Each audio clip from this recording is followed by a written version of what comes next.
السلام عليكم ورحمة الله وبركاته. بسم الله الرحمن الرحيم. الحمد لله رب العالمين. الصلاة والسلام على سيدنا محمد وآله وصحبه أجمعين. ബഹുമാന്യരായ പണ്ഡിതന്മാരെ, പ്രിയപ്പെട്ട രക്ഷിതാക്കളെ, സഹോദരന്മാരെ, അല്ലാഹു നമ്മുടെ സംഗമം അവനിഷ്ടപ്പെടുന്ന സാലിഹായ അമലായി നമ്മിൽ നിന്ന് സ്വീകരിക്കുമാറാവട്ടെ. ആമീൻ. സഹോദര പ്രഭാഷണത്തിൽ കേട്ടതുപോലെ ജിഹാദ്, ഗസ്വത്തുൽ ഹിന്ദ്, ഭീകരതയുടെ മതവും രാഷ്ട്രീയവും എന്ന ഏറെ കാലികവും നമ്മൾ മനസ്സിലാക്കേണ്ടതുമായ ഒരു വിഷയത്തെയാണ് ഇന്ന് അഭിമുഖീകരിക്കുന്നത്. പരിശുദ്ധ ഇസ്ലാമിനെതിരെ ലോകവ്യാപകമായി തന്നെ, പ്രത്യേകിച്ച് 2001 മുതൽ പ്രചരിപ്പിക്കപ്പെടുന്ന വ്യാപകമായൊരു വിമർശനമാണ് ഇസ്ലാം അന്യമതസ്ഥരെയും ആദർശങ്ങളെയും ഒക്കെ തകർക്കാനും കീഴടക്കാനും വേണ്ടി നിരന്തരമായി ജിഹാദിന്, ധർമ്മസമരത്തിന് ആഹ്വാനം ചെയ്യുന്നു എന്നത്. അതിൻ്റെ വസ്തുത എന്താണെന്ന് വിവിധ രീതിയിൽ മുസ്ലിം സമൂഹം വിശദീകരിച്ചിട്ടുണ്ട്. പലരും അത് ഉൾക്കൊണ്ടിട്ടുമുണ്ട്. മതം പ്രചരിച്ചത് ജിഹാദ് വഴിയായിരുന്നു എന്ന ആരോപണത്തിന് നൂറ്റാണ്ടുകളുടെ പഴക്കമുണ്ട്. ഓറിയന്റലിസ്റ്റുകളാണത് വ്യാപകമായ രീതിയിൽ ഉപയോഗപ്പെടുത്തിയത്. സത്യസന്ധരായ ഓറിയന്റലിസ്റ്റ് പണ്ഡിതന്മാർ പക്ഷേ വസ്തുതകളോട് നീതി കാണിക്കുന്ന ഗ്രന്ഥരചനകളും പ്രഭാഷണങ്ങളും നടത്തിയതും നമുക്ക് കാണാൻ പറ്റും. തോമസ് ആൾനയുടെയൊക്കെ അതിൽപ്പെട്ടയാളാണ്. ദ പ്രീച്ചിങ് ഓഫ് ഇസ്ലാം എന്ന പേരിൽ അദ്ദേഹത്തിൻ്റെ പ്രസിദ്ധമായൊരു കൃതിയുണ്ട്.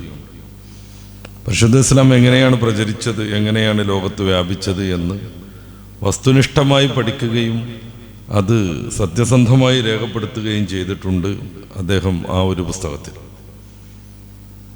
ഇസ്ലാമിൻ്റെ മഹത്വവും അതിൻ്റെ സമത്വ ഭാവനയും ഇസ്ലാമിൻ്റെ പ്രചാരകരായ പണ്ഡിതന്മാരുടെ സൂക്ഷ്മമായ ജീവിതവും ആത്മാർത്ഥതയും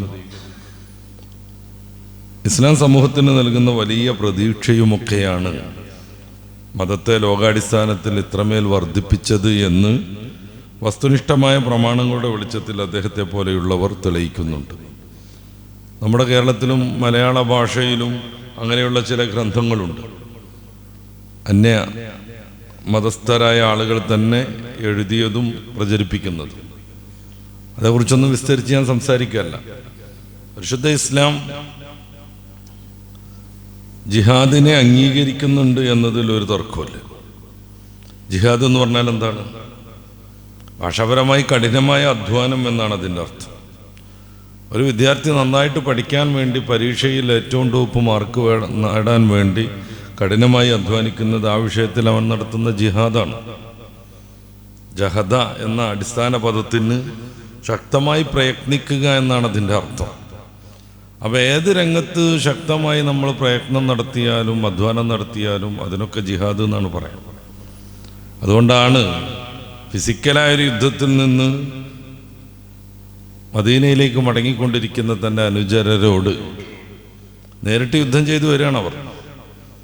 റസൂലുള്ളാഹി സ്വല്ലല്ലാഹു അലൈഹി വസല്ലം തങ്ങളുടെ യുദ്ധങ്ങളുടെ കാരണങ്ങളെക്കുറിച്ചും അതിൻ്റെ സമാധാന വശങ്ങളെയും മൂല്യങ്ങളെക്കുറിച്ചും അന്യത്ര വിശദീകരിക്കപ്പെട്ടിട്ടുണ്ട്. അതുകൊണ്ട് ഞാൻ അങ്ങോട്ട് കടക്കല്ല.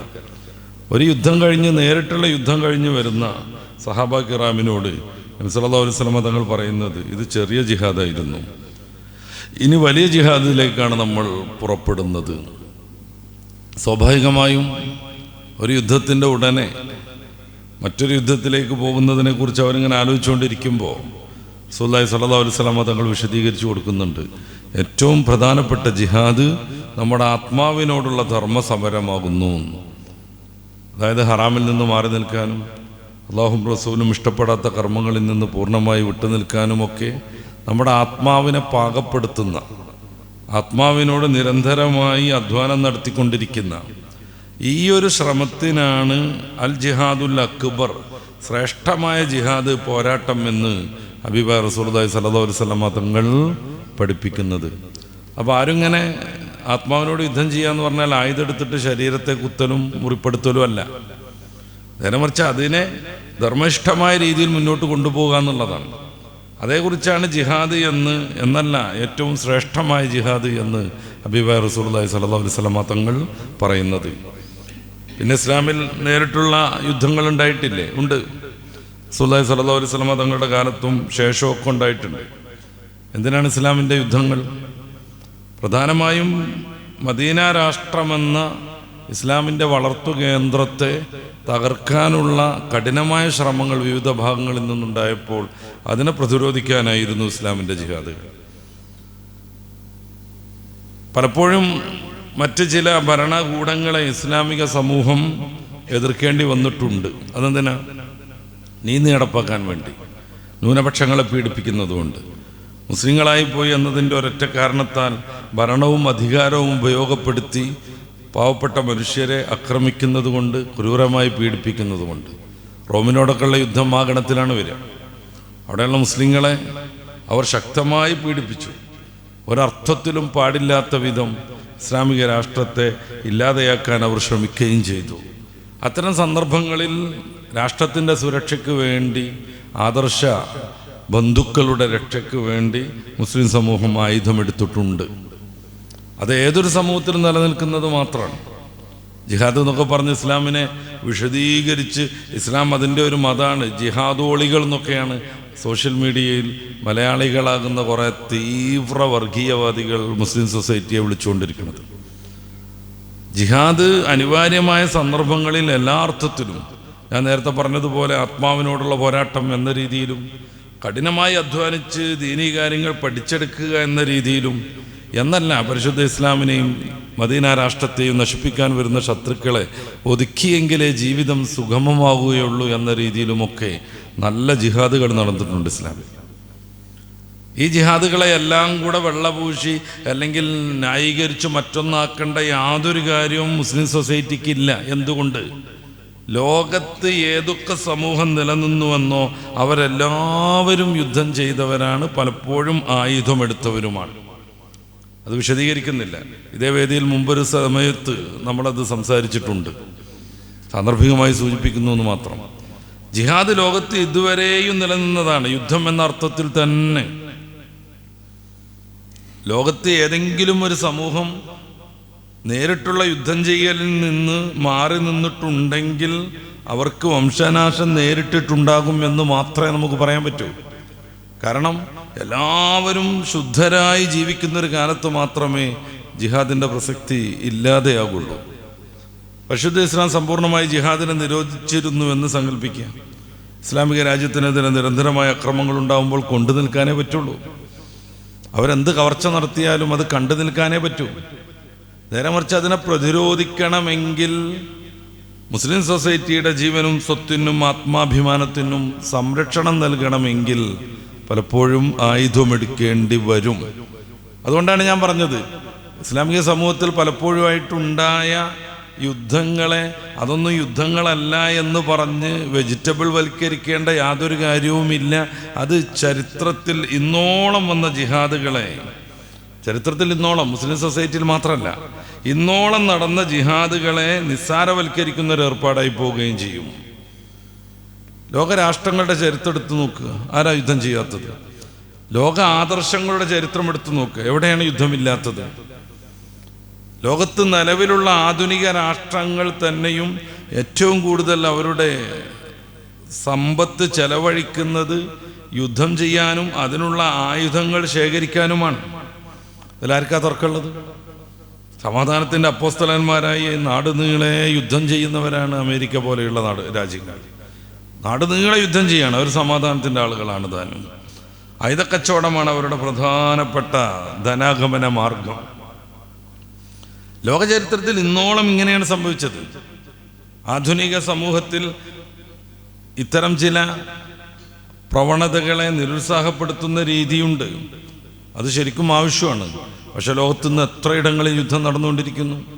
യാതൊരു ധർമ്മബോധവും ഇല്ലാതെ ആശുപത്രികളിലും വിദ്യാലയങ്ങളിലും വലിയ ബോംബുകളിട്ട് നിരന്തരമായി ഗസയിലും ഫലസ്തീനിലുമൊക്കെ എത്രയെത്ര മക്കളെയാണ്, പിഞ്ചോമനകളെയാണ് കൊന്നുകൊണ്ടിരിക്കുന്നത്.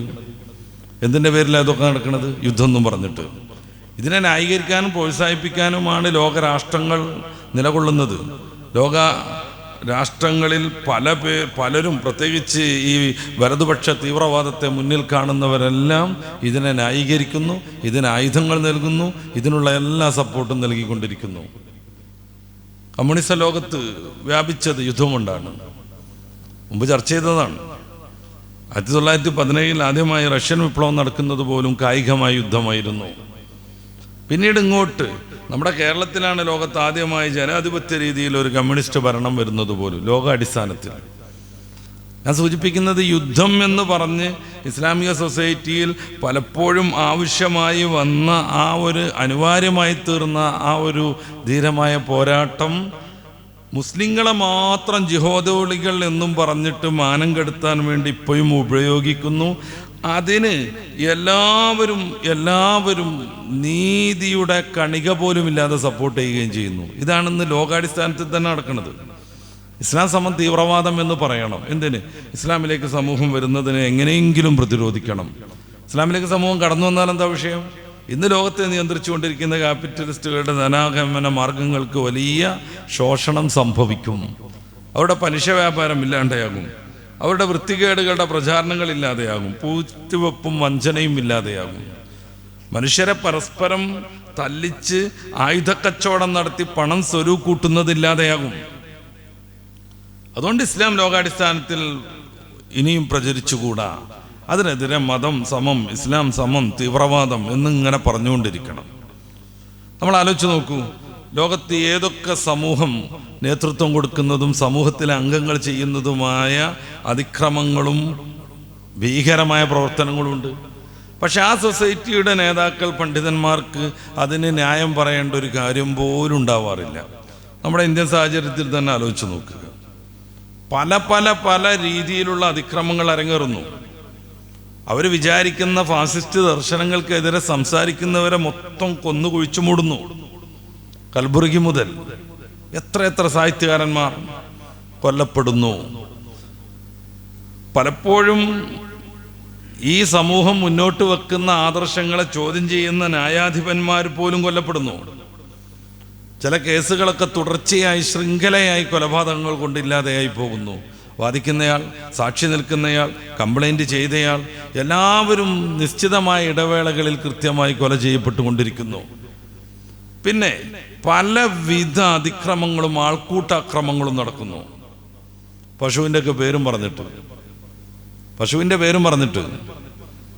ഈ പശുവിൻ്റെ പേരും പറഞ്ഞ് ഇന്ത്യയിൽ നടക്കുന്ന പലജാതി അക്രമങ്ങൾ നമുക്കറിയാം. മുഹമ്മദ് അഖ്ലാഖിനെ കുറിച്ച്, അദ്ദേഹത്തിൻ്റെ വീട്ടിൽ പശുവിൻ്റെ മാംസം സൂക്ഷിച്ചു എന്ന് പറഞ്ഞായിരുന്നു തല്ലിക്കൊന്നത്. അദ്ദേഹത്തിൻ്റെ മകൻ ഇന്ത്യയുടെ ആത്മാഭിമാനം സംരക്ഷിക്കാൻ അതിർത്തിയിൽ കാവൽ നിൽക്കുന്ന ഒരു പട്ടാളക്കാരൻ പോലുമാണ്. അദ്ദേഹം എങ്ങനെ ദേശവിരുദ്ധനാവൻ? അദ്ദേഹത്തിൻ്റെ വീട്ടിൽ പശുവിൻ്റെ മാംസം ഉണ്ടെന്ന് പറഞ്ഞാണ് തല്ലിക്കൊല്ലുന്നത്. ഒരിക്കലും അങ്ങനെ ഇല്ല എന്ന് പിന്നീട് തെളിയിക്കപ്പെട്ടു. ഇനി പശുവിൻ്റെ മാംസം ഉണ്ടാകുമ്പോഴേക്ക് തല്ലിക്കൊല്ലാൻ ഭരണഘടനാപരമായി ആർക്കെങ്കിലും അധികാരമുണ്ടോ? ആദർശപരമായി ആർക്കെങ്കിലും അധികാരമുണ്ടോ? ഈ പശുമാംസം എന്നാണ് വർജ്യമായത്? നമ്മൾ പലപ്പോഴും കേട്ടതാണ്. വേദങ്ങളിൽ, പുരാണങ്ങളിൽ, ഉപനിഷത്തുക്കളിൽ പശുമാംസത്തെ വിരോധിക്കുന്ന പദങ്ങളേ ഇല്ല. അങ്ങനെ സംഭവമേ ഇല്ല പശുമാംസത്തെ വിരോധിക്കുന്നത്.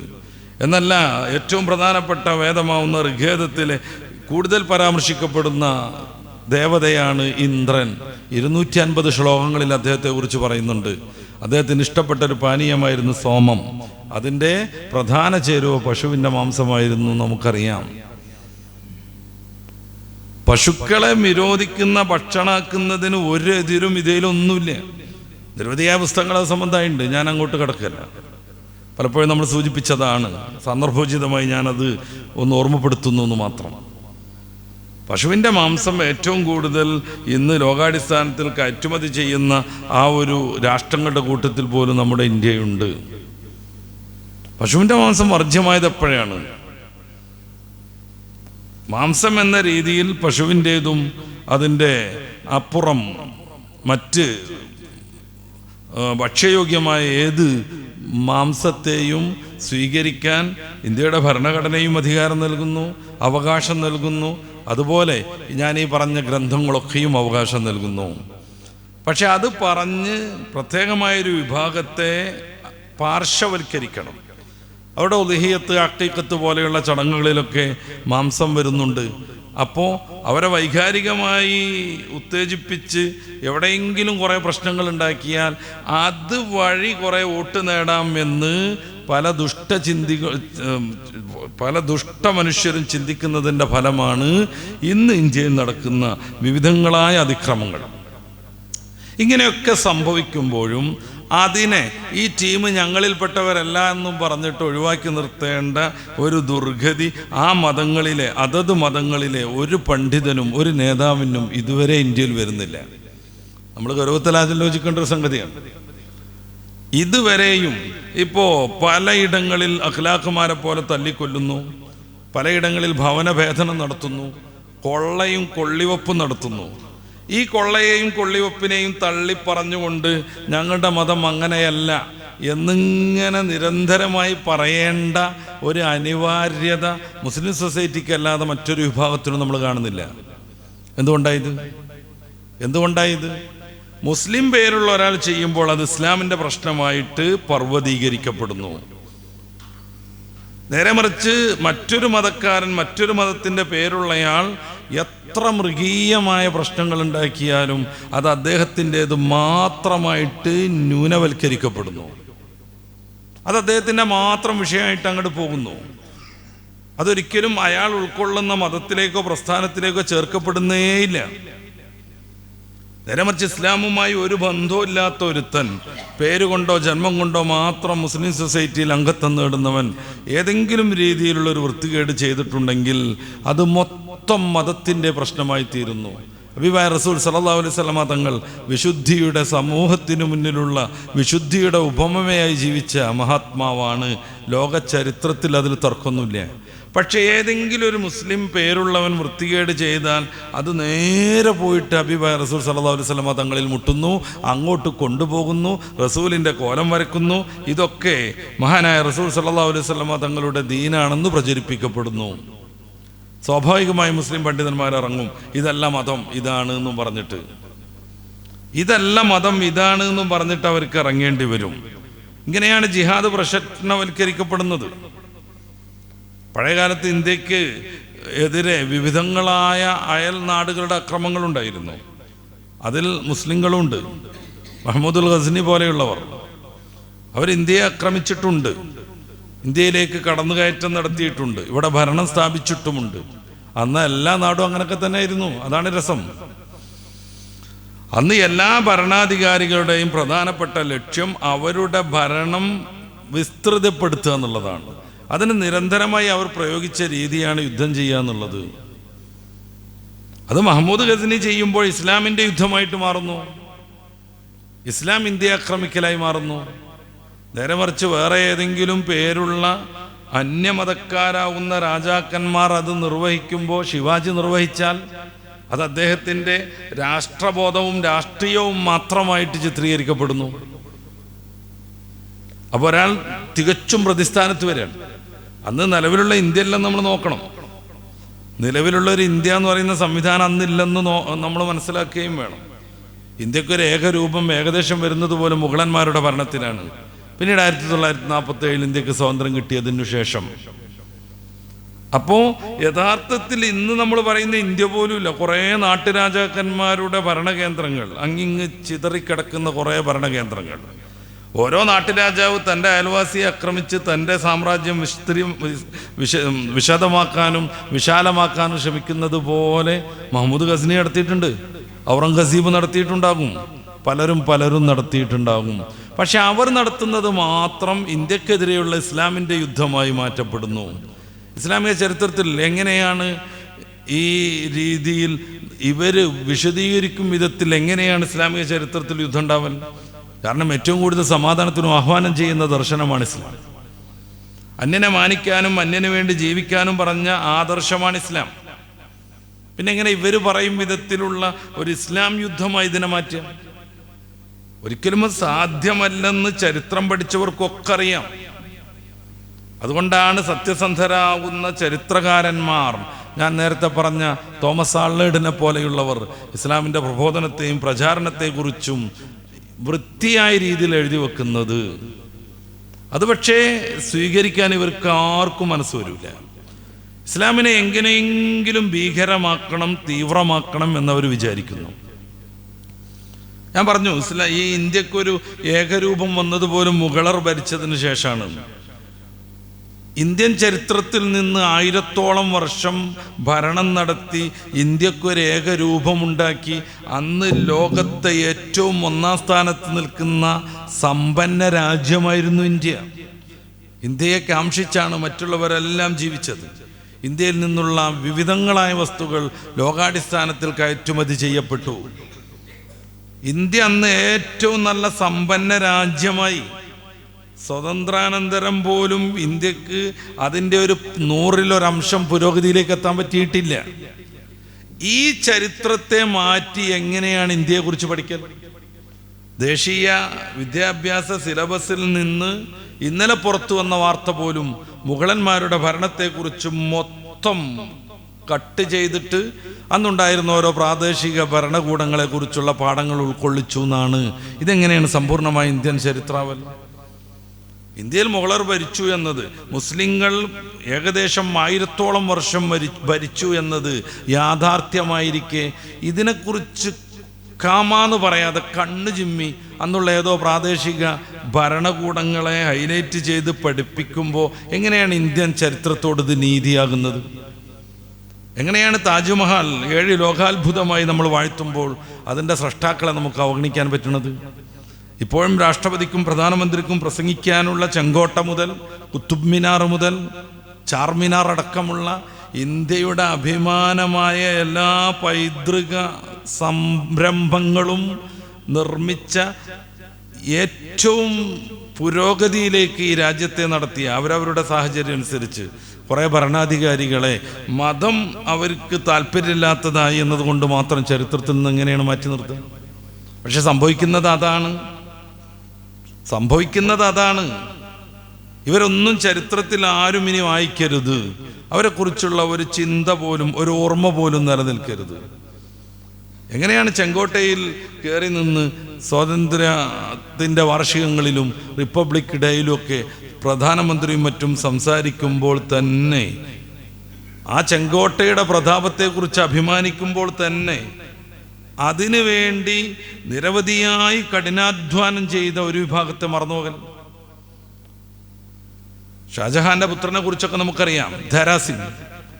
അദ്ദേഹം ഇന്ന് പ്രസിദ്ധമായ 106 ഉപനിഷത്തുക്കളിൽ ഏകദേശം 90 ചില്ലാനം പാഴ്സി ഭാഷയിലേക്ക് ട്രാൻസ്ലേഷൻ ചെയ്തു. അങ്ങനെയാണ് ഉപനിഷത്ത് എന്ന് പറയുന്ന ഇന്ത്യയുടെ പൈതൃക സമ്പത്തിനെ കുറിച്ച് ലോകമറിയുന്നത്. പാഴ്സിയിൽ നിന്നാണ് അത് അറബിയിലേക്ക് പോണത്, ഇംഗ്ലീഷിലേക്ക് പോണത്, ലോകത്ത് വ്യാപിക്കണത്. എന്തിനധികം ഇന്ത്യയിൽ മാത്രം ചുരുണ്ട് കളിച്ചിരുന്ന പഞ്ചതന്ത്ര കഥകൾ എന്നുവെച്ചാൽ ഖലീല വദിംന എന്ന പേരിൽ പിന്നീട് പേർഷ്യൻ വഴി അറബിയിലേക്ക് എത്തി ലോകത്ത് മൊത്തം പ്രചരിക്കുകയാണ് ചെയ്യണത്. ഇത് ചരിത്രപരമായി അതിൻ്റെ ആമുഖമൊക്കെ വായിച്ചാൽ നമുക്ക് മനസ്സിലാകുന്നത് ബൈദബ എന്ന് പറയുന്ന അല്ലാമ ബൈദബ, അറബിയിൽ അങ്ങനെ കാണും, അല്ലാമ ബൈദബ. ഈ അല്ലാമ ബൈദബയാണ് ഈ ഉപദേശ കഥകളാകുന്ന കുട്ടികൾക്ക് വേഗം ധർമ്മ രീതികൾ മനസ്സിലാക്കാൻ പറ്റുന്ന കഥയിലൂടെ കാര്യം പറയുന്ന ആ പുസ്തകം രചിച്ചത് എന്നാണ്. ആരായി ബൈദബ?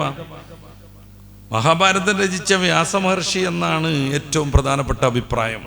അദ്ദേഹത്തിൻ്റെ പേര് ബദിരരായണ മഹർഷി എന്നായിരുന്നു. വേദത്തെ 4ആയി അദ്ദേഹം എഡിറ്റ് ചെയ്ത് വെച്ചത് കൊണ്ടാണ് വ്യാസം എന്നുള്ള ഓമന പേര് വരുന്നത്.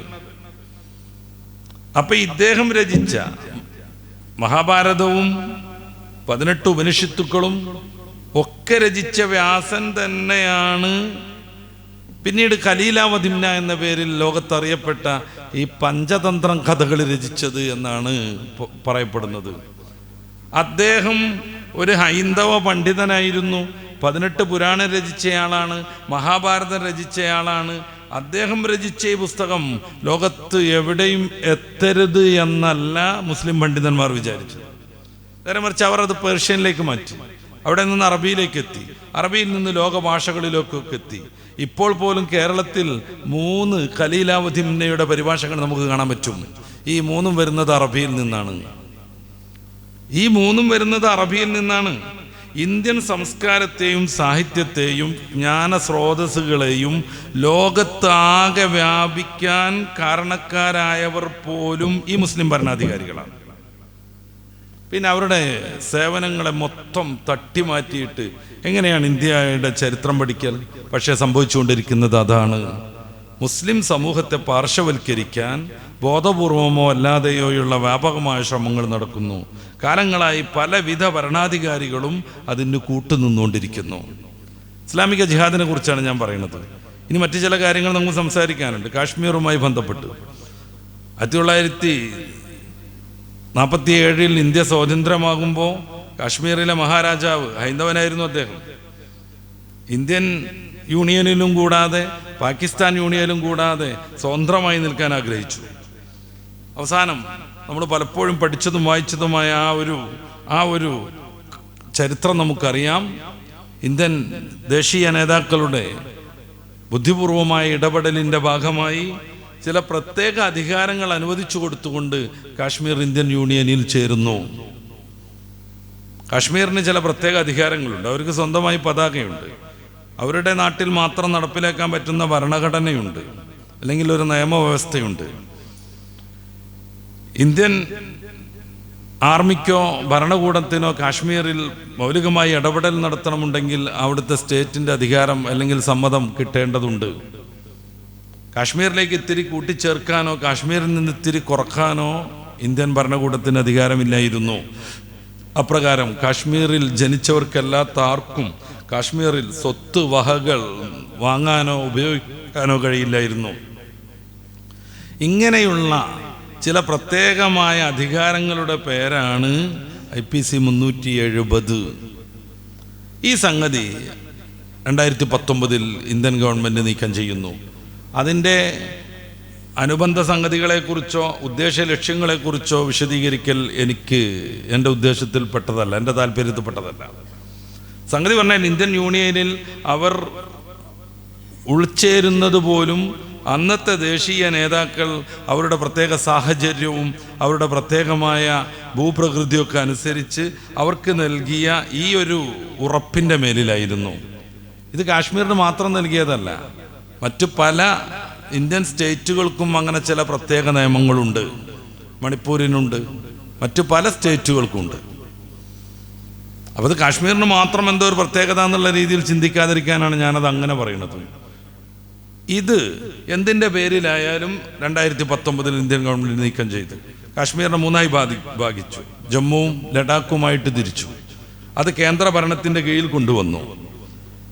ഇതിനു ശേഷമുള്ളതിനെ കുറിച്ചല്ല ഞാൻ പറയണത്. സ്വാതന്ത്ര്യാനന്തരം തന്നെ കാശ്മീർ ഇന്ത്യയുടെ ഭാഗമാണോ അല്ലേ എന്നുള്ള രീതിയിൽ പാകിസ്ഥാനിൻ്റെയും ഇന്ത്യയുടെയും ഇടയിൽ തർക്കങ്ങളുണ്ടായി. 2 യുദ്ധങ്ങൾ സംഭവിച്ചു, വലിയ യുദ്ധങ്ങൾ. 2ലും പാകിസ്ഥാൻ തോറ്റുപോയത് നമുക്കറിയാം. പിന്നീട് അവർ നുഴഞ്ഞുകയറ്റം പല സന്ദർഭങ്ങളിലും നടത്താൻ ശ്രമിച്ചു. പാക് അധിനിവേശ കാശ്മീർ എന്ന പേരിൽ ലോകരാജ്യങ്ങളൊക്കെ ചേർന്നിട്ട് ചില നീക്കുപോക്കുകളൊക്കെ നടത്തി.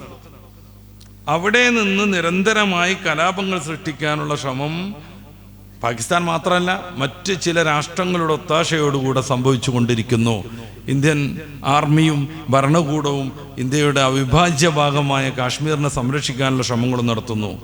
ഇതിനിടയിൽ കാശ്മീരികളുടെ മനസ്സിനോടൊപ്പം നിൽക്കാൻ മാറി മാറി വന്ന ഗവൺമെൻറ്റുകളിൽ എല്ലാവർക്കും സാധിച്ചോ എന്നുള്ളതിനെക്കുറിച്ച് നമ്മൾ ആലോചിക്കണം. ഇന്ത്യക്കൊപ്പം നിന്നവരാണ് അവർ. ഭൂരിപക്ഷവും മുസ്ലിങ്ങളാണ്. പക്ഷെ നിരന്തരമായി വേട്ടയാടപ്പെട്ടു, കൊല ചെയ്യപ്പെട്ടു, തീവ്രവാദികളായി മുദ്ര കുത്തപ്പെട്ടു, ഇഷ്ടം പോലെ യുവാക്കൾ അറസ്റ്റ് ചെയ്യപ്പെട്ടു. കാശ്മീരിലെ പെൺകുട്ടികൾ വെളുവളാ വെളുത്തവർ കറുകറുത്ത കുഞ്ഞുങ്ങളെ സ്ഥിരമായി പ്രസവിക്കപ്പെട്ടു. ബലാത്സംഗത്തിൻ്റെ ഫലം ഇത് അവരുടെ ആത്മാവിനെ പലപ്പോഴും മുറിപ്പെടുത്തി. അതുകൊണ്ട് അവരുടെ ഇടയിൽ ഒരു വിദ്വേഷം വരുമ്പോൾ അതിനെ കത്തിച്ചു നിർത്താൻ മാത്രം നമ്മുടെ അയൽ രാജ്യങ്ങളിൽ പലരും അധ്വാനിച്ചു, ശ്രമിച്ചു. അങ്ങനെയാണ് കാശ്മീർ എന്നും ഇന്ത്യയുടെ സ്വർഗം, ഇന്ത്യയുടെ പൂന്തോട്ടം എന്ന രീതിയിലൊക്കെ വാഴ്ത്തപ്പെട്ട കാശ്മീർ എപ്പോഴും ഒരു കലാപ പ്രദേശമായി മാറിയത്. അത് രാഷ്ട്രീയപരമായി പലരും മുതലെടുക്കാനും ശ്രമിച്ചു. അതിൻ്റെ ഭാഗമായി ഇടക്കിടക്ക് അവിടെ അറ്റാക്കുകൾ സംഭവിച്ചു കൊണ്ടേയിരുന്നു. പുതിയ പശ്ചാത്തലത്തിൽ 28-29 മനുഷ്യർ പച്ചക്ക് നിർദ്ധയം കൊല ചെയ്യപ്പെട്ട ആ ഭീകരാക്രമത്തെക്കുറിച്ച് പോലും എതിർവായനകൾ ധാരാളം നടക്കുന്നുണ്ട്. നമ്മളൊന്നിനെയും സപ്പോർട്ട് ചെയ്യല്ല. നിയമത്തിൻ്റെ വഴിക്ക് പോകണം, തീരുമാനം കോടതിയിൽ നിന്ന് വരികയും വേണം. പക്ഷേ എതിർവായനകൾ ധാരാളമായി നടക്കുന്നു. 40 കിലോമീറ്റർ അതിർത്തിയിൽ നിന്ന് വിട്ട പ്രദേശത്താണ് ഈ ആഴ്ചയിൽ ഭീകരന്മാരുടെ വിളയാട്ടം നടന്നത്. എങ്ങനെയത് സംഭവിക്കുന്നു എന്നുള്ള രീതിയിൽ ചോദ്യങ്ങൾ ഉയരുന്നു. 40 കിലോമീറ്റർ എങ്ങനെയാണ് അതിർത്തി കടന്നിട്ട് ഈ ടീം എത്തിയത് എന്ന്. 10-29 ആളുകളെ നിർദ്ധയം കൊല ചെയ്ത് വളരെ സുരക്ഷിതമായി അവരെങ്ങനെ മടങ്ങിപ്പോയത്? എന്തുകൊണ്ട് അവിടെ ഇന്ത്യൻ ആർമിയുടെയോ മറ്റോ സാന്നിധ്യം ഇല്ലാതെ വന്നു എന്നുള്ളത് എത്രമേൽ വിശ്വാസയോഗ്യമാണെന്ന് എനിക്കറിയില്ല. ചില പട്ടാളക്കാരുടെ പോലും ഹിന്ദിയിലും ഇംഗ്ലീഷിലുമൊക്കെ ഉള്ള ഈ ക്ലിപ്പുകൾ പുറത്തു വന്നുകൊണ്ടിരിക്കുന്നു. അവരതിൽ പറയുന്നത് എന്താണ്? ആ സമയത്ത് ഞങ്ങൾ ആരും അവിടെ ഇല്ലായിരുന്നു എന്നുള്ള രീതിയിലാണ്. അത് പട്ടാളക്കാർ തന്നെയാണോ എന്നും അല്ലെങ്കിൽ അത് എത്രമേൽ ഒതന്റിക്കാണെന്നുള്ളതൊന്നും അന്വേഷണ ഉദ്യോഗസ്ഥന്മാർ പറയേണ്ടതാണ്. പക്ഷേ പല മാധ്യമങ്ങളും അത് റിപ്പോർട്ട് ചെയ്യുന്നുണ്ട്. പിന്നെ മതം നോക്കി കൊന്നു എന്നുള്ളൊരു സംഭവമാണ് ഇപ്രാവശ്യം കൂടുതലായി വന്നത്. നമ്മൾ നേരത്തെ പറഞ്ഞതുപോലെ മുസ്ലിം സൊസൈറ്റി അവരുടെ ആദർശം പരിശുദ്ധ ഖുർആനും ഹദീസും വെച്ച് കൃത്യമായ രീതിയിൽ വിശദീകരിച്ചിട്ടുണ്ട്. ഒന്ന്, കൊല ചെയ്യപ്പെട്ടവരിൽ എണ്ണത്തിൻ്റെ വിഷയത്തിൽ ചില തർക്കങ്ങളൊക്കെ പിന്നീട് വന്നെങ്കിലും മുസ്ലിങ്ങളും കൂടുതലുണ്ട്. 30ഓളം പേരിൽ നല്ലൊരു ഭാഗം മുസ്ലിങ്ങളാണ്. തൻ്റെ വാഹനത്തിൽ സഞ്ചരിച്ച വിദേശികളാകുന്ന മുസ്ലിങ്ങളല്ലാത്ത യാത്രക്കാരെ സംരക്ഷിക്കാൻ വേണ്ടി ജീവൻ ത്യജിച്ചവർ പോലുണ്ട്. അത് മുസ്ലിം ഹിന്ദുവിനെ നോക്കിക്കൊന്നു എന്നുള്ള രീതിയിൽ പ്രചാരണം നടക്കുകയും വ്യാപകമായി ആ വിഷയത്തിൽ വ്യാപകമായ രീതിയിൽ പ്രചാരണം നടത്തി സംഘർഷങ്ങൾക്ക് കൊഴുപ്പ് കൂട്ടുകയും ചെയ്ത ആളുകളെ പ്രതിരോധിച്ചുകൊണ്ടാണ് കർണാടകക്കാരെ ആരതിയെ പോലെയുള്ളവരൊക്കെ യാഥാർത്ഥ്യം വിളിച്ചു പറഞ്ഞത്. ഒരു ടീം മാത്രമല്ല, അവരുടെ ഭർത്താവ് കൊല്ലപ്പെട്ടിട്ടുണ്ട്. ഹണിമൂണിനെ ആഘോഷിക്കാൻ പോയതാ, കല്യാണം കഴിഞ്ഞിട്ട് 2 ആഴ്ച ആകുന്നേ ഉള്ളൂ. ഭീകരന്മാരുടെ വെടിയേറ്റ് ഭർത്താവ് കൊല ചെയ്യപ്പെടുമ്പോഴും അവർ പരസ്യമായി പറഞ്ഞത് എന്നെ രക്ഷപ്പെടുത്തിയ 2 മുസ്ലിം സഹോദരങ്ങളെ കുറിച്ചാണ്. എനിക്കിപ്പോൾ കാശ്മീരിൽ 2 ബ്രദേഴ്സ് ഉണ്ട് എന്നാണ് അവർ പറഞ്ഞത്. അവർ മുസ്ലിങ്ങളായിരുന്നു. 11 പേരെ ജീവൻ പണയപ്പെടുത്തി രക്ഷപ്പെടുത്തിയ മുസ്ലിം ഓട്ടോറിക്ഷ ഡ്രൈവറെ കുറിച്ച് പറയുന്നുണ്ട്. കൊല ചെയ്യപ്പെട്ടവരിൽ മുസ്ലിങ്ങളുണ്ട്, രക്ഷപ്പെടുത്താൻ മുന്നിൽ നിന്നവർ മുസ്ലിങ്ങളായിരുന്നു. ഒരു സഹോദരി തൻ്റെ ആങ്ങള മരണപ്പെട്ടതിനെ കുറിച്ച് മുഖ്യമന്ത്രിമാരടങ്ങുന്ന യോഗത്തിൽ പൊട്ടിക്കരഞ്ഞുകൊണ്ട് ചോദിക്കുന്നുണ്ട്, അദ്ദേഹത്തിന് 3 മണിക്കൂർ ജീവനുണ്ടായിരുന്നു, എന്തേ ആരും ആശുപത്രിയിൽ എത്തിച്ചില്ല എന്ന്. എവിടെയായിരുന്നു നമ്മുടെ സുരക്ഷാ ഭടന്മാരെന്ന് അവർ ചോദിക്കുന്നുണ്ട്. മറ്റു ചില ആളുകൾ എന്തിനാണ് ചെലവ് ചുരുക്കലിൻ്റെ ഭാഗമായി അവിടെ നിന്ന് കുറേ പട്ടാളക്കാരെ പിൻവലിച്ചതെന്ന് ചോദിക്കുന്നുണ്ട്. പിന്നീടുണ്ടായ നടപടികളെ പോലും ചില ഹൈന്ദവ സ്വാമിമാർ തന്നെയും ചോദ്യം ചെയ്യുന്നുണ്ട്. പിന്നീടുള്ള നടപടികളെ പോലും സിന്ധു നദിയിൽ നിന്ന് ജലം കൊടുക്കുന്ന കരാർ നിർത്തലാക്കിയെന്ന് ഗവൺമെൻറ് പറയുന്നു. പാകിസ്ഥാനെ പാഠം പഠിപ്പിക്കാൻ അത് ആവശ്യമാണെങ്കിൽ അത് ചെയ്യുക തന്നെ വേണം. പക്ഷെ അതിൻ്റെ പ്രായോഗികമായ പ്രശ്നങ്ങളെ ചില സ്വാമിമാർ പോലും ചോദ്യം ചെയ്യുന്നു. അങ്ങനെ ഒരു സംവിധാനം നമുക്കുണ്ടോ എന്ന് വിദഗ്ധരോട് ചോദിച്ച് അത് പത്രക്കാരുടെ മുമ്പിൽ വിശദീകരിച്ച പ്രധാനപ്പെട്ട ഒരു സ്വാമിയുണ്ട്. അദ്ദേഹം പറയുന്നത് എന്താണെന്ന് വെച്ചാൽ, ആ നദിയിൽ നിന്ന് വെള്ളം തടഞ്ഞു വെക്കാൻ നമുക്ക് അടുത്തൊന്നും സാധ്യമല്ല. അങ്ങനെ ഒരു സംവിധാനം ഏർപ്പെടുത്തണമെന്നുണ്ടെങ്കിൽ 20 കൊല്ലെങ്കിലും ആവശ്യമായി തീരുന്നതാണ്. എത്ര റിസ്ക് എടുക്കേണ്ടി വന്നാലും ഇന്ത്യയുടെ അഖണ്ഡതയെ ചോദ്യം ചെയ്യുന്നവരെ ഇല്ലാതെയാക്കേണ്ടതുണ്ട്, അവരെ പാഠം പഠിപ്പിക്കേണ്ടതുണ്ട്. കാർഗിൽ കയ്യേറിയ സമയത്ത് ധീരമായി ഇന്ത്യൻ പട്ടാളം അവരെ തോൽപ്പിച്ചോടിച്ചത് നമ്മുടെ മുമ്പിൽ അഭിമാനപൂർവ്വം എപ്പോഴും ഓർക്കാൻ പറ്റും വിധം നിലനിൽക്കുന്നുണ്ട്. ആ ഓർമ്മകൾ പോലും നമ്മളെ തരളിതരാക്കുന്നുണ്ട്. ഇങ്ങനെയൊക്കെ സംഭവിക്കുമ്പോഴും കാശ്മീരിലെ പച്ച മനുഷ്യരോടൊപ്പം ചേർന്ന് നിൽക്കാൻ നമുക്ക് സാധിക്കണം. അവരുടെ ജീവിതം, അവരുടെ സാമൂഹികമായ ബന്ധങ്ങൾ, അവർക്ക് പരസ്പരം അങ്ങോട്ടും ഇങ്ങോട്ടും ബന്ധപ്പെടാനുള്ള സംവിധാനങ്ങൾ, പലപ്പോഴും കറണ്ട് പോലുമില്ലാത്ത ഗ്രാമങ്ങൾ, മൊബൈൽ കവറേജ് കിട്ടാത്ത നിരവധി സ്ഥലങ്ങൾ, ഒരു ചെറിയ വീഡിയോസ് ഡൗൺലോഡ് ചെയ്യണമെങ്കിൽ 10 മിനിറ്റോളം വട്ടം കറങ്ങാൻ മാത്രം റേഞ്ചിൻ്റെ കുഴപ്പങ്ങൾ, ഇതൊക്കെ തീർത്ത് ഇന്ത്യൻ ദേശീയതയുടെ ഭാഗമാവാൻ തയ്യാറായ അവരെ ചേർത്ത് പിടിക്കൽ എല്ലാവർക്കും, ഭരണകൂടത്തിന് മാത്രമല്ല ഇന്ത്യക്ക് മൊത്തം ആവശ്യമാണെന്ന് സൂചിപ്പിക്കാതെ വയ്യ. അപ്പം എങ്ങനെ ഇസ്ലാം ഈ ഒരു ഭീകരതനെ അംഗീകരിക്കൽ? വിശദമായി സംസാരിക്കേണ്ട മേഖലയാണ്. ഏതെങ്കിലും ഒരാൾക്ക് നിയമം കയ്യിലെടുക്കാൻ ഇസ്ലാമിൽ അധികാരമേ ഇല്ല, സമ്മതമേ ഇല്ല. അത് കഠിനമായ ശിക്ഷ അർഹിക്കുന്നതാണ്. ഇസ്ലാമിക ജിഹാദ് അടക്കമുള്ള മുന്നേറ്റങ്ങൾ ഭരണകൂടത്തിൻ്റെ കീഴിലാണ് നടക്കേണ്ടത്. അപ്പോൾ അത് പലപ്പോഴും രാഷ്ട്ര സംരക്ഷണത്തിനാകുന്നു. ആധുനിക കാലത്ത് എല്ലാ രാഷ്ട്രങ്ങളും അവരുടെ ദേശം സംരക്ഷിക്കാൻ വേണ്ടി നിരവധിയായ പ്രയത്നങ്ങൾ നടത്തുന്നു. സാമ്പത്തികമായി വലിയ ചെലവ് ചെയ്ത ആയുധങ്ങൾ അവർ കുന്നുകൂട്ടിക്കൊണ്ടിരിക്കുന്നു. അത് ഇസ്ലാമിക രാജ്യത്തിനുമാകാം. ഓരോരുത്തർ വ്യക്തിപരമായി നിയമം കയ്യിലെടുക്കുന്നത് മതം അനുവദിച്ചിട്ടേയില്ല. പരിശുദ്ധ ഖുർആൻ പറയുന്നത് പലപ്പോഴും ചർച്ചയ്ക്ക് വരാറുണ്ട്. ഏതെങ്കിലും ഒരാൾ ഒരു മനുഷ്യൻ്റെ ജീവൻ രക്ഷിച്ചാൽ അവൻ സമൂഹത്തെ മൊത്തം രക്ഷിച്ചവനെ പോലെയാണ്. ഏതെങ്കിലും ഒരുത്തൻ ഒരു മനുഷ്യനെ കൊന്നുകളഞ്ഞാൽ സമൂഹത്തെ മൊത്തം കൊന്നുകളഞ്ഞവനെ പോലെയാണ്. എന്തുകൊണ്ട്? ആ ഒരു മനുഷ്യൻ ഇവിടെ ജീവിക്കാൻ അർഹതയുള്ളവനായിരുന്നു ഇവനെ പോലെ. എന്തിൻ്റെ പേരിലാണെങ്കിലും നീതിവിരുദ്ധമായി ഒരാളെ കൊല ചെയ്യുന്നത് മാനവ സമൂഹത്തെ മൊത്തം ആക്രമിക്കുന്നതിന് തുല്യമാണെന്ന് ഏറ്റവും ഉദാത്തമായ രീതിയിലുള്ള ആദർശം പഠിപ്പിക്കുന്ന വേദഗ്രന്ഥമാണ് പരിശുദ്ധ ഖുർആൻ. ഈ ഖുർആൻ മുന്നിൽ വെച്ചുകൊണ്ട് എങ്ങനെയാണ് ഒരു മുസ്ലിമിന് മറ്റൊരാളെ ആക്രമിക്കാൻ പറ്റുക? ഇന്ന് ഭീകരവാദികളും വലിയ വർഗീയവാദികളുമായി കൊട്ടിഘോഷിക്കുന്ന കുറേ ഇസ്ലാമിക ഭരണാധികാരികളെ കുറിച്ച് ആലോചിച്ച് നോക്കൂ. ഔറംഗസീബ് വലിയ പണ്ഡിതനായിരുന്നു. അതേപ്രകാരം മഹ്മൂദുൽ ഗസ്നി വലിയ പണ്ഡിതനായിരുന്നു, ഭക്തനായിരുന്നു. അപ്രകാരം ടിപ്പു സുൽത്താൻ, ഇവരൊക്കെ വലിയ വർഗീയവാദികളായിട്ട് ആഘോഷിക്കപ്പെടുന്നവരാണ്, മാറ്റി നിർത്തപ്പെട്ടവരാണ്, വലിയ ക്രൂരന്മാരെന്ന് സമൂഹത്തിന് മുന്നിൽ പഠിപ്പിക്കപ്പെട്ടുകൊണ്ടിരിക്കുന്നവരാണ്. 900 വർഷം ഈ സമൂഹം ഇന്ത്യ അടക്കി ഭരിച്ചിട്ടും ഇന്നും മഹാഭൂരിപക്ഷം ഇന്ത്യയിൽ അമുസ്ലിങ്ങളാണ്. ആക്രമിക്കണമെങ്കിൽ അന്ന് ചെയ്യായിരുന്നു. ഓരോ അന്യമതക്കാരനെയും കൊല്ലലാണ് മതം പ്രോത്സാഹിപ്പിക്കുന്നതെങ്കിൽ വലിയായി ജീവിച്ച ഔറംഗസീബിന് അത് ചെയ്യണമായിരുന്നു. അദ്ദേഹം മതത്തിൻ്റെ ആളാണ്. അദ്ദേഹം ഖുർആനെയും ഹദീസിനെയും ധാരാളമായി ഡിപ്പെൻഡ് ചെയ്യുന്ന മനുഷ്യനാണ്. ഖുർആനിലുള്ളത് അന്യമത വിദ്വേഷമായിരുന്നെങ്കിൽ പരിശുദ്ധ ഹദീസ് പഠിപ്പിക്കുന്നത് അന്യമതക്കാരെയെല്ലാം തീവ്രവാദം നടത്തി ഭീകരത നടത്തി കൊന്നുകളയണമെന്നായിരുന്നുവെങ്കിൽ മഹ്മൂദ് ഗസ്നിക്ക് അത് സാധിക്കുമായിരുന്നു.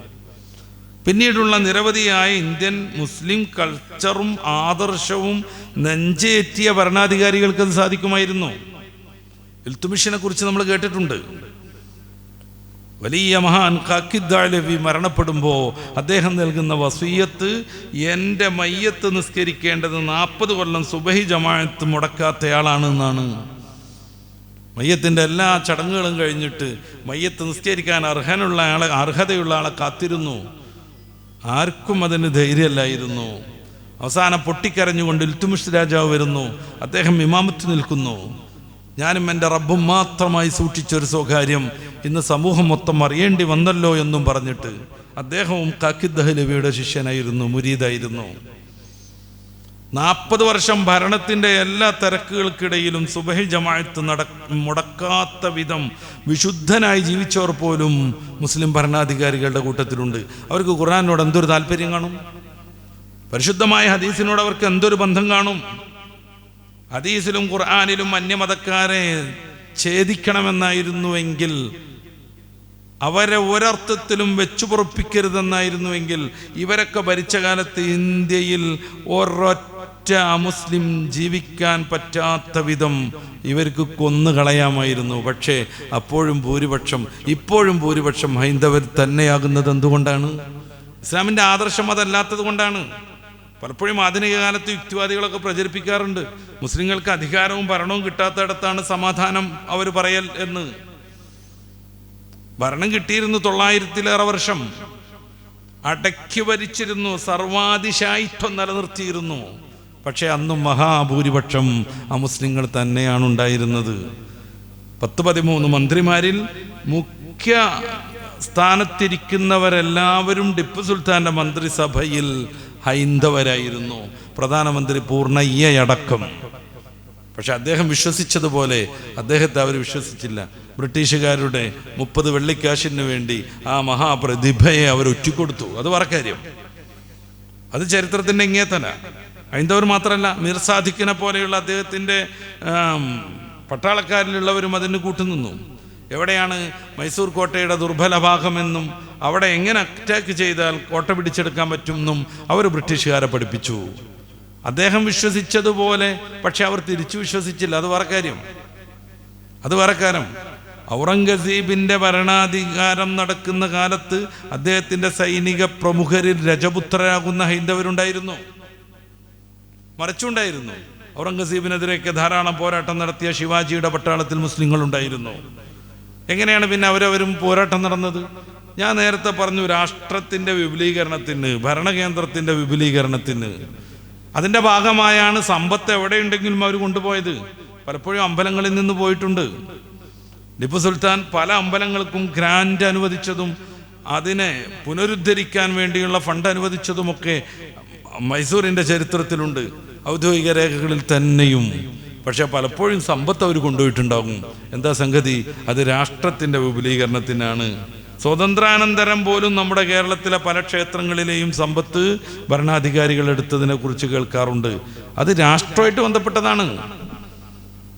മുസ്ലിം സൊസൈറ്റിയുടെ ആദർശം, ഖുർആനും ഹദീസും മുന്നിൽ വെക്കുന്ന ദർശനം സർവരെയും കൊന്നുകളയലായിരുന്നുവെങ്കിൽ 1000-ഓളം വർഷം മുസ്ലിങ്ങൾ അടക്കി ഭരിച്ചിട്ട് ഇന്ത്യയിൽ ഇപ്പോഴും ഭൂരിപക്ഷമായി ഹൈന്ദവ സമൂഹം നിലകൊള്ളുന്നത് എങ്ങനെയെന്നതിന് മറുപടി പറയണം. തീർച്ചയായിട്ടും ഇസ്ലാമിൻ്റെ ആദർശം അതല്ല. യുദ്ധം ചെയ്യാൻ പറഞ്ഞിട്ടില്ലേ? ഉണ്ട്. ഞാൻ നേരത്തെ പറഞ്ഞു, എല്ലാ സമൂഹത്തിലും അതുണ്ടായിട്ടുണ്ട്. അന്യമതക്കാരെ കൂട്ടുകാരാക്കാൻ പാടില്ലേ?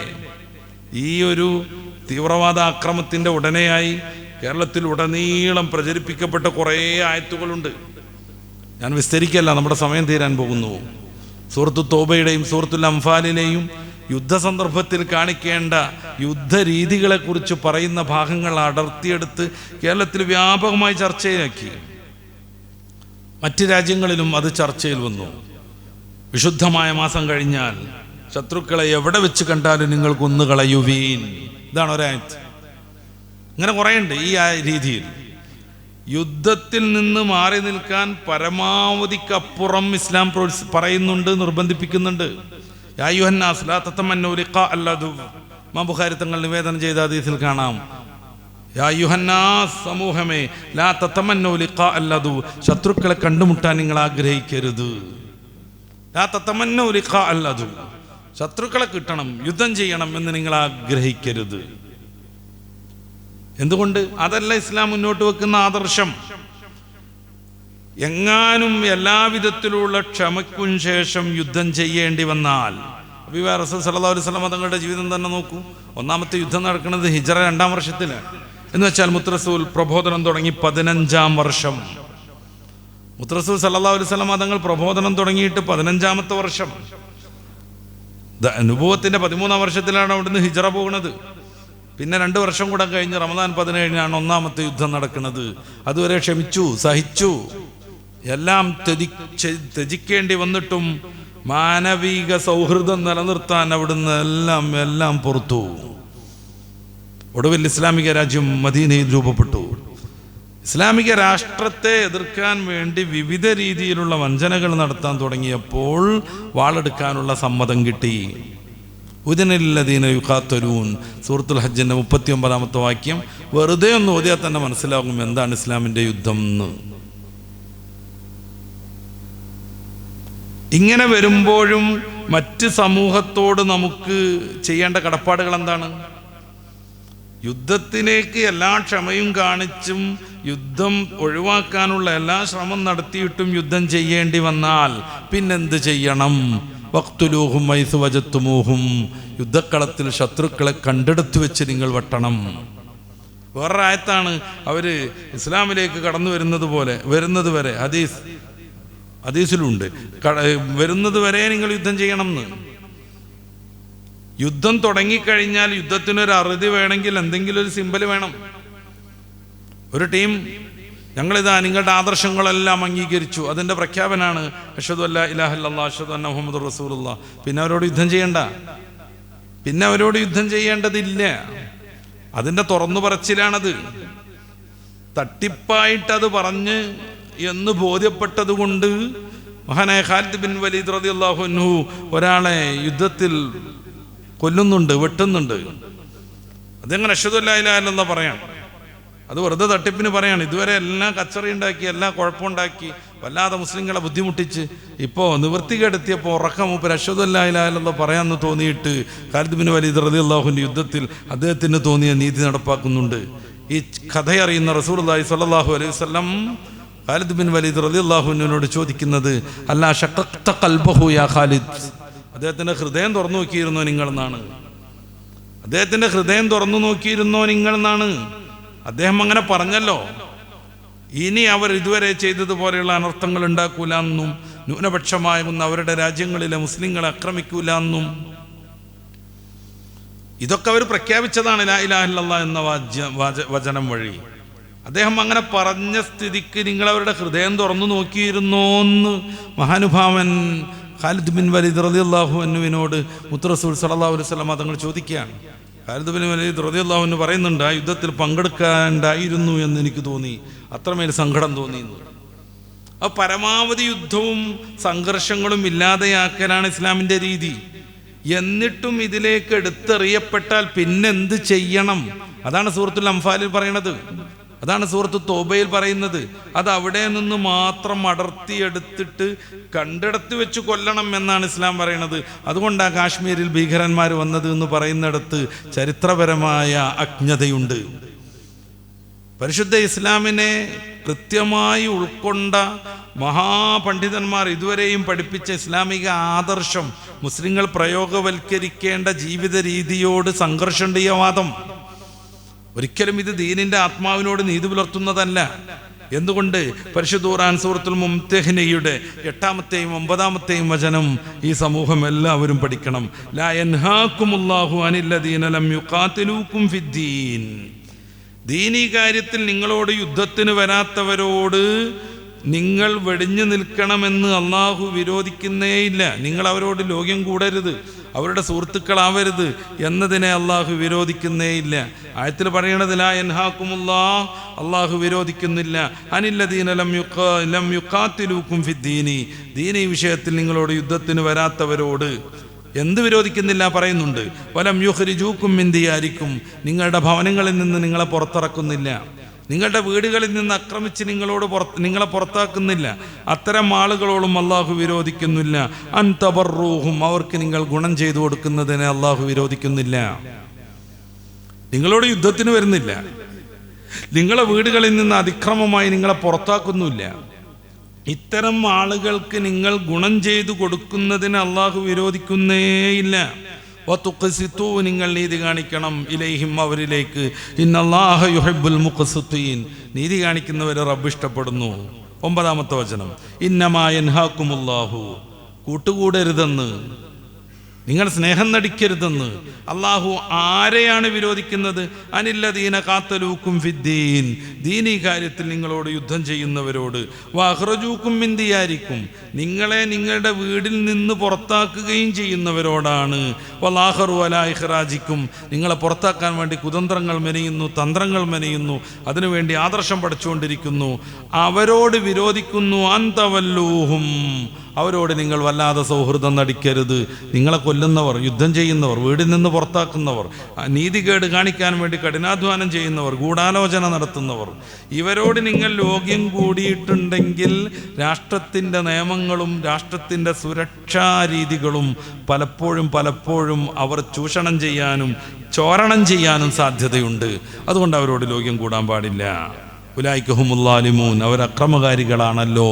ഇതാണ് ഖുർആനിൻ്റെ ഭാഷ്യം, ഇതാണ് ഖുർആന്റെ ആദർശം. ഇതുകൊണ്ട് നമുക്ക് എല്ലാ വിശ്വാസികളുമായും അമുസ്ലിങ്ങളുമായും കൂട്ടുകൂടാം, കച്ചവടം നടത്താം, അവർക്ക് സഹായം ചെയ്തു കൊടുക്കാം, അവരുടെ എല്ലാ ചടങ്ങുകളിലും മതത്തിന് വിരുദ്ധമാവാത്ത വിധം നമുക്ക് പങ്കെടുക്കാൻ പറ്റും. മതത്തിന് വിരുദ്ധമാകുമ്പോൾ അത് മുസ്ലിങ്ങൾ സംഘടിപ്പിച്ചാലും അതിൽ പോകാൻ പാടില്ല. സ്വന്തം ജ്യേഷ്ഠനും വാപ്പയും സംഘടിപ്പിച്ചാലും അതിലേക്ക് പോകാൻ പാടില്ല. ഒരു മദ്യചടങ്ങ് വാപ്പയാണ് സംഘടിപ്പിച്ചത്, അതിലേക്ക് പോകാൻ പാടുണ്ടോ? ഇല്ല. ഹറാമ് കാണുന്ന നർത്തകികളുടെ ഡാൻസ് നടക്കുന്ന ഒരു ചടങ്ങ് അത് സംഘടിപ്പിച്ചത് ജ്യേഷ്ഠനായിരുന്നു, അങ്ങോട്ട് പോകാൻ പറ്റുമോ? ഇല്ല. അതാര് സംഘടിപ്പിച്ചാലും പാടില്ല. മതത്തോട് എതിര് ചെയ്യാത്ത ഏത് ചടങ്ങിലും എല്ലാവരോടും നമുക്ക് പങ്കെടുക്കാൻ പറ്റും, എല്ലാവരോടൊപ്പം നമുക്ക് പങ്കെടുക്കാൻ പറ്റും, അവരോടൊപ്പം ബിസിനസ് നടത്താൻ പറ്റും, അവരോടൊപ്പം നമുക്ക് ഷെയർ കൂടാൻ പറ്റും, അവരുടെ മക്കളെ പഠിപ്പിക്കാൻ പറ്റും, അവരിൽ നിന്ന് ജ്ഞാനം നേടാൻ പറ്റും. ഇതിനൊന്നും ഒരു വിലക്കുമില്ലെന്നും അവർക്ക് നിങ്ങൾ നീതിയും നന്മയും കാണിക്കണമെന്നും പരിശുദ്ധ ഖുർആൻ സൂറത്തുൽ മുംതഹിനയുടെ 8-ാം വചനത്തിലൂടെ നമ്മളോട് പറയുന്നു. ഈ സമൂഹം എങ്ങനെയാണ് അമുസ്ലിമിനെ കണ്ടെടുത്ത് വെച്ച് കൊല്ലുക? പിന്നെ കണ്ടെടുത്ത് വെച്ച് കൊല്ലണം എന്ന് ഖുർആൻ പറഞ്ഞതോ? അതേക്കുറിച്ചാണ് ഞാൻ പറഞ്ഞത്. യുദ്ധരംഗത്തുള്ള നിയമങ്ങൾ ഒരു പന്തളിക്കാർ പോലും അവരുടെ കളിക്കിറങ്ങിക്കഴിഞ്ഞാൽ പരസ്പരം തോൽപ്പിക്കാനാണ് ശ്രമിക്കുക, സ്വയം വിജയിക്കാനാണ് ശ്രമിക്കുക. നേരം വെച്ച് പന്തൽ കഴിഞ്ഞാലോ അവർ ഷെയ്ക്കാൻ്റെ കൊടുക്കും, ജെയ്സി കൈമാറും, പിന്നെ എല്ലാ ലോകത്തിലും അവർ ഇടപെടുകയും ചെയ്യും. യുദ്ധത്തിലൊരു നിയമം, പന്ത് കളിയിൽ ഒരു നിയമം, പുറത്ത് മറ്റൊരു നിയമം. ഈ പന്ത് കളിക്കുന്ന സമയത്ത് ഒരു കോച്ച് അവർക്ക് നിർദ്ദേശം കൊടുക്കുന്നു, നിങ്ങൾക്ക് പന്ത് കിട്ടിക്കഴിഞ്ഞാൽ അവിടെയുള്ള ബാക്കിൽ നിന്ന് പന്ത് തടയാൻ ശ്രമിക്കുന്നവരെയൊക്കെ ശക്തമായി വെട്ടിച്ചു കൊണ്ടുപോയി നിങ്ങൾ പോസ്റ്റിലേക്ക് ഗംഭീരമായി ഷൂട്ട് ചെയ്യണം എന്നൊരു കോച്ച് ഒരു കളിക്കാരന് നിർദ്ദേശം കൊടുക്കുകയാണെങ്കിൽ ആ കോച്ച് മറ്റവർക്കെതിരെ അക്രമം പ്രവർത്തിച്ചു എന്നല്ല പറയാം. കാരണം അത് കളിയാണ്, അതൊരു യുദ്ധമാണ് ചെറിയ രീതിയിൽ. അപ്പൊ അവിടെ പരമാവധി ശത്രുവിനെ തോൽപ്പിക്കാൻ ശ്രമിക്കണം. അതിന് പറയുന്ന സൂക്തങ്ങൾ യുദ്ധത്തിലേക്ക് എടുത്തു ചാടാതിരിക്കാൻ പ്രോത്സാഹിപ്പിച്ച്, യുദ്ധം നീതിപൂർവമാകണമെന്ന് പഠിപ്പിച്ച്, മുഖത്ത് പരിക്കേൽപ്പിക്കരുതെന്ന് പഠിപ്പിച്ച്, വൃദ്ധരെയും കുട്ടികളെയും സ്ത്രീകളെയും രോഗികളെയും ആക്രമിക്കരുതെന്ന് പഠിപ്പിച്ച്, അവിടെയുള്ള പല വൃക്ഷങ്ങൾ നശിപ്പിക്കരുതെന്ന് പഠിപ്പിച്ച്. അതുകൊണ്ടാണ് 83 യുദ്ധം ഹബീബായ നബി തങ്ങളുടെ കാലത്ത് ചെറുതും വലുതുമായി സംഭവിച്ചിട്ടും മൊത്തം 2 പക്ഷത്തുമായി 1007 പേർ മാത്രം മരണപ്പെട്ടത്. അതന്നെ കുറെ വെട്ടിയിട്ടല്ലായിരുന്നു. ഇപ്പൊ ഖന്തക്ക് യുദ്ധം കാറ്റടിച്ചിട്ട് ഓടിയിട്ടാ പലരും മരിച്ചത്. ഖന്തക്ക് യുദ്ധം അതൊക്കെ കൂട്ടിയാലും ഖന്തക്ക് യുദ്ധത്തിൽ കാറ്റടിച്ച് നട്ടപ്പാതിരക്ക് എന്താണെന്ന് ബോധമില്ലാതെ അങ്ങോട്ടും ഇങ്ങോട്ടും ഓടി പരസ്പരം മുഹമ്മദ് നബിയുടെ സമൂഹം ആക്രമിക്കാൻ വന്നിരിക്കുന്നു എന്ന് തെറ്റിദ്ധരിച്ച് പരസ്പരം ഇരുട്ടത്ത് വാളെടുത്ത് വെട്ടി മരണപ്പെട്ടവരൊക്കെ കൂടെ ചേർത്തിട്ടാണ് ഈ 1007 അല്ലെങ്കിൽ 1017. എന്തുകൊണ്ട്? നീതിപൂർവമായ യുദ്ധത്തെയാണ് ഇസ്ലാം പഠിപ്പിച്ചത്. ഇതാണ് ജിഹാദ്. ഇതൊക്കെ വെച്ച് ഈ ആയത്തുകൾ പ്രചരിപ്പിച്ചുകൊണ്ട് മുസ്ലിം സൊസൈറ്റിയെ വസ്തുത മനസ്സിലാക്കാതെ പാർശ്വവൽക്കരിക്കാൻ ശ്രമിക്കുന്നത് രാഷ്ട്രത്തിന് ഒരു നിലക്കും ഗുണം ചെയ്യില്ലെന്ന് എല്ലാ വിഘടനവാദികളും മനസ്സിലാക്കണം. ഇനി ഈ സീസണിൽ പ്രചരിപ്പിക്കപ്പെട്ട മറ്റൊരു ആയത്താണ്, മറ്റൊരു ഹദീസാണ് ഗസ്വത്തുൽ ഹിന്ദുമായി ബന്ധപ്പെട്ടത്.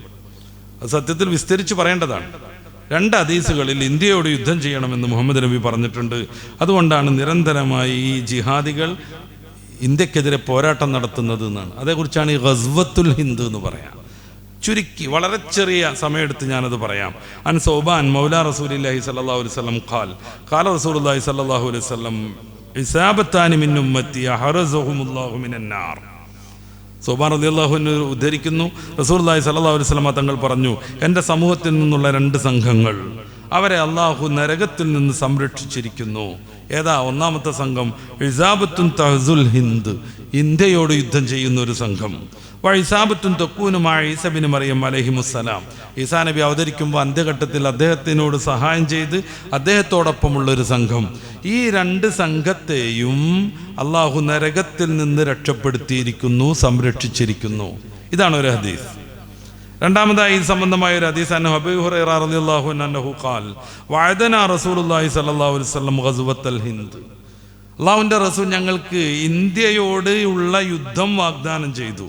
ഇന്ത്യ എന്തെന്ന് വിശദീകരിക്കണം കേട്ടോ, ഇത് അവർ പ്രചരിപ്പിക്കുന്ന അനുസരിച്ചാണ് ഞാനീ പറയണത്. ഇന്ത്യയോടുള്ള യുദ്ധത്തെ റസൂലുള്ളാഹി വാഗ്ദാനം ചെയ്തു. ഫൈനിസ്തഹത്തു, ഞാൻ ആ യുദ്ധത്തിൽ, അബൂ ഹുറൈറ തങ്ങൾ പറയാൻ, ആ യുദ്ധത്തിൽ ഞാൻ രക്തസാക്ഷിയായെങ്കിൽ കുന്തു മിൻ ഖൈരി ശുഹദ, ഞാൻ രക്തസാക്ഷികളിൽ ശ്രേഷ്ഠരിൽ പെടുമായിരുന്നു.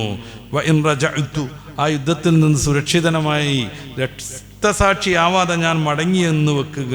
വാന അബൂ ഹുറൈറത്തുൽ മുഹറർ, ഞാൻ സ്വതന്ത്രനായ അബൂ ഹുറൈറയാകുന്നു. ഈ രണ്ട് ഹദീസുകളിൽ ഇന്ത്യയോട് യുദ്ധം ചെയ്യണം എന്ന് പ്രോത്സാഹിപ്പിക്കുന്നു എന്നാണ്. ഇതിൻ്റെ മുന്നേ സെബാസ്റ്റ്യൻ പുന്നക്കലിനെ പോലെയുള്ള ഭീകരന്മാരാകുന്ന തനി താന്തോന്നികളാകുന്ന കുറേ ആളുകൾ ഈ ഹദീസ് പ്രചാരത്തിൽ കൊണ്ടുവന്നിട്ടുണ്ടായിരുന്നു. ഇപ്പോൾ ഈ പുതിയ അറ്റാക്കിൻ്റെ പശ്ചാത്തലത്തിൽ, ഭീകരതയുടെ പശ്ചാത്തലത്തിൽ ഇത് വ്യാപകമായി പ്രചരിപ്പിക്കപ്പെട്ടുകൊണ്ടിരിക്കുന്നു. എന്താണ് ഈ ഹദീസിൽ പറയുന്ന ഇന്ത്യൻ യുദ്ധം, ഇന്ത്യയോടുള്ള യുദ്ധം?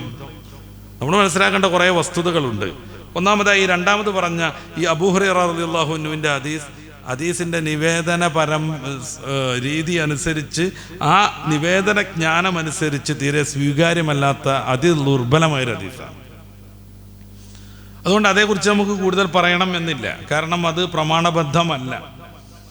ഇനി പ്രമാണബദ്ധമാണെന്ന് വെച്ചാലും നമ്മൾ ഈ ഒന്നാമത്തെ ഹദീസ് വിശദീകരിക്കുന്ന അതേ വിശദീകരണം അവിടെയും സൂട്ടബിളാണ്. ഒന്നാമത്തെ ഹദീസിൽ പറയുന്ന സംഗതി എന്താണ്? അള്ളാഹുവിൻ്റെ റസൂൽ സല്ലല്ലാഹു അലൈഹി വസല്ലം തങ്ങൾ രണ്ട് സംഘങ്ങൾക്ക് നരകമോചനം വാഗ്ദാനം ചെയ്യുന്നു. ഒന്ന് ഇന്ത്യയോട് യുദ്ധം ചെയ്യുന്നവർ, രണ്ടാമത്തേത് ഈസാ നബിയോടൊപ്പം വരുന്ന അന്ന് ഖിയാമത്ത് നാളിൻ്റെ വിഹ്വലതകളിൽ ഈസാ അലൈഹിസ്സലാം ദീനീ പ്രബോധനം നടത്തുമ്പോൾ അദ്ദേഹത്തെ സഹായിച്ചു കൂടെ നിൽക്കുന്നവർ. ഈ ഹദീസ് നിവേദന ശാസ്ത്രത്തിൻ്റെ രീതി അനുസരിച്ച് സ്വഹീഹാണ്. രണ്ടാമത് പറഞ്ഞ ഹദീസ് 4 രീതിയിൽ റിവായത്ത് ചെയ്യപ്പെട്ടിട്ടുണ്ട്, പക്ഷെ എല്ലാം ദുർബലാണ്. എന്താണ് ഈ ഹദീസിൽ പറയുന്നത്? ഇത് 2-3 രീതിയിൽ നമ്മൾ വിലയിരുത്തണം. എന്താണ് ഹിന്ദ് എന്നത് പ്രധാനമായും ചർച്ച ചെയ്യണം. ഇന്ത്യക്ക് ഹിന്ദ് എന്ന പേരിടുന്നത് പേർഷ്യക്കാരാണ്. സിന്ധു നദീ തട സംസ്കാരമായിട്ട് ബന്ധപ്പെട്ട് അവരുടെ ഭാഷയിൽ സാക്കുപാരം ഹാ ഉപയോഗിക്കുന്നത് കൊണ്ട് സിന്ധു ഹിന്ദുവായി മാറിയതാണ്. പുരാണങ്ങളിലോ വേദങ്ങളിലോ ഉപനിഷത്തുക്കളിലോ ഹൈന്ദവ ആധികാരിക ഗ്രന്ഥങ്ങളിലോ ഒരു വാക്കുപോലുമില്ല ഹിന്ദു എന്ന്. അത് പിന്നെ മുസ്ലിങ്ങൾ സംഭാവന ചെയ്തൊരു പേരാണ്. MP വീരേന്ദ്രകുമാർ രാമന്റെ ദുഃഖം എന്ന അദ്ദേഹത്തിന്റെ പുസ്തകത്തിൽ അത് വിസ്തരിച്ച് ചർച്ച ചെയ്യുന്നുണ്ട്. അപ്പൊ ഈ ഹിന്ദ് എന്ന് റസൂലുള്ളാഹി സ്വല്ലല്ലാഹു അലൈഹി വസല്ലം തങ്ങൾ 1500 വർഷം മുന്നേ പ്രയോഗിക്കുമ്പോൾ എന്തായിരിക്കും ഈ ഹിന്ദിന്റെ അർത്ഥം? 3 രീതിയിൽ നമുക്ക് മനസ്സിലാക്കാൻ പറ്റും. ഒന്ന്, ഉസ്ബെക്കിസ്ഥാനും കിർഗിസ്ഥാനും താജിക്കിസ്ഥാനും ഒക്കെയുള്ള വിശാലമായ മധ്യേഷ്യൻ പ്രദേശത്തെ ഇന്ത്യ എന്നാണ് പലപ്പോഴും പ്രയോഗിക്കാറുള്ളത്. ഇപ്പൊ അബ്ബാസ് റളിയല്ലാഹു അൻഹു നിവേദനം ചെയ്യുന്ന, ഇബ്നു അബ്ബാസ് റളിയല്ലാഹു അൻഹു നിവേദനം ചെയ്യുന്ന ഒരു ഹദീസിൽ സ്വർഗത്തിൽ നിന്നുള്ള 5 നദികളെ കുറിച്ച് പറയുന്നുണ്ട്. അതിൽ ഒരു നദിയായിട്ട് പറയുന്നത് ഹിന്ദുകാരുടെ സൈഹൂൻ നദി എന്നാണ്. ഈ ഹദീസ് ലൈഫാണ് കേട്ടോ, പക്ഷെ നമുക്കൊരു വിശദീകരണത്തിന് ഉപോത്ബലകമായി ഇതിനെ സ്വീകരിക്കാം. സ്വർഗത്തിൽ നിന്നുള്ള 5 നദികളെ കുറിച്ച് പറയുന്ന ഹദീസിൽ ഒരു നദി ഇന്ത്യക്കാരുടെ സൈഹൂൺ നദിയാണ്. ഏതാ ഇന്ത്യക്കാരുടെ സൈഹൂൺ നദി? അത് ഞാൻ നേരത്തെ പറഞ്ഞ കിർഗിസ്ഥാൻ, കസാക്കിസ്ഥാൻ, ഉസ്ബെക്കിസ്ഥാൻ, ഇതിലൂടെയൊക്കെ ഇങ്ങനെ ഒഴുകി ഉസ്ബെക്കിസ്ഥാന്റെ തലസ്ഥാനമാവുന്ന താഷ്കൻഡിൽ അവസാനിക്കുന്ന ഒരു നദിയാണ്. ഇന്ത്യയായിട്ട് അതിനൊരു ബന്ധമില്ല, ആധുനിക ഇന്ത്യയുമായി അതിനൊരു ബന്ധമില്ല. അതിൻ്റെ ഒരു കൈവരി പോലും ഇന്ത്യയിലേക്ക് വരുന്നില്ല, ഇന്ത്യയുടെ അടുത്തേക്കും വരുന്നില്ല. അങ്ങനെയുള്ളൊരു നദിയെക്കുറിച്ച് ഇന്ത്യക്കാരുടെ നദി, സൈഹൂൺ നദി എന്നാണ് ഇബ്നു അബ്ബാസ് നിവേദനം ചെയ്യുന്ന ഹദീസിൽ റസൂലുള്ളാഹി സ്വല്ലല്ലാഹു അലൈഹി വസല്ലം തങ്ങൾ പറയുന്നത്. അപ്പൊ ഏതാ ഇന്ത്യ? അപ്പൊ ഏതാണ് ഇന്ത്യ? ആ ഇന്ത്യ മധ്യേഷ്യൻ പ്രദേശം മൊത്തമാണ്. അപ്പൊ ഇന്ത്യക്കാരോട് യുദ്ധം ചെയ്യുക, ഇന്ത്യയോട് യുദ്ധം ചെയ്യുക എന്ന് പറഞ്ഞാൽ മധ്യേഷ്യൻ മേഖലയോടുള്ള യുദ്ധം എന്നാണ് അപ്പൊ മനസ്സിലാക്കേണ്ടി വരിക. ഒന്ന്. രണ്ടാമത്തെ ഒരു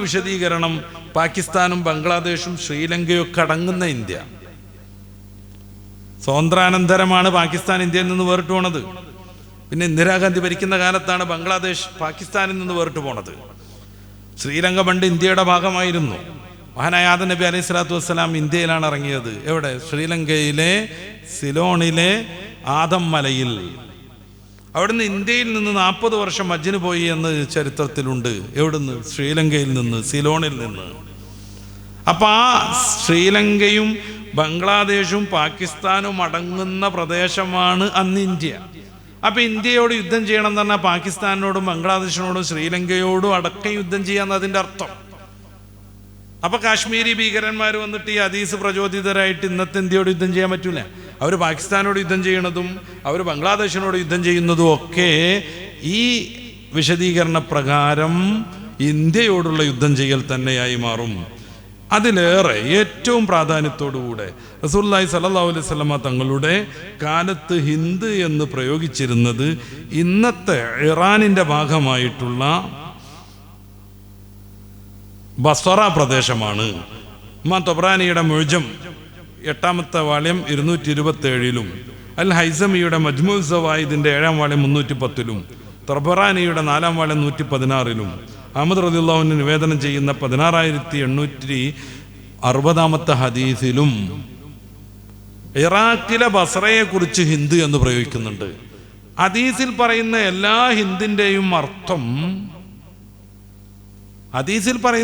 ഹിന്ദിന്റെയും അർത്ഥം ഇറാഖിലെ ബസ്രയിലുള്ള ഹിന്ദാണെന്ന് പ്രത്യേകം പല വിശദീകരണങ്ങളും വന്നിട്ടുണ്ട്.